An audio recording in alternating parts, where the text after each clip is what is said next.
Тесен пат, лоша инфраструктура, недостиг на сместувачки капацитети, малку содржини и уште помалку инвестиции на Пелистер. Иако е меѓу најубавите планини кај нас, со исклучителни можности, сепак потенцијалот не е искористен.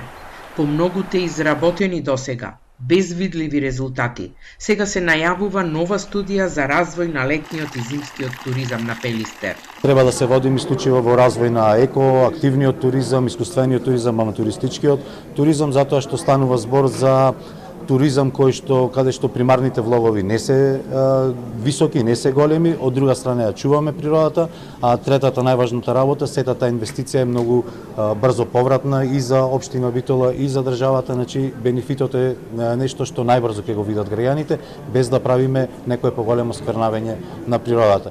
Студијата ја изработува локалната самоуправа, а експертите кои се вклучени велат: прво и основно е изградба на одржлива инфраструктура за содржините да бидат достапни до туристите.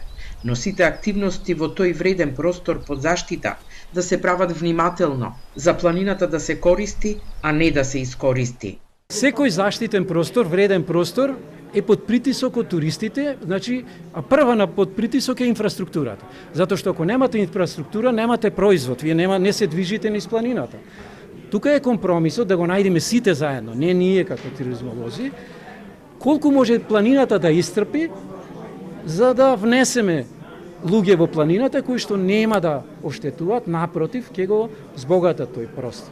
Денеска, Националниот парк Пелистер организираше јавна дебата за студијата на која учествуваа сите засегнати страни: општина Битола, планинари, туроператори, невладиниот сектор, институции.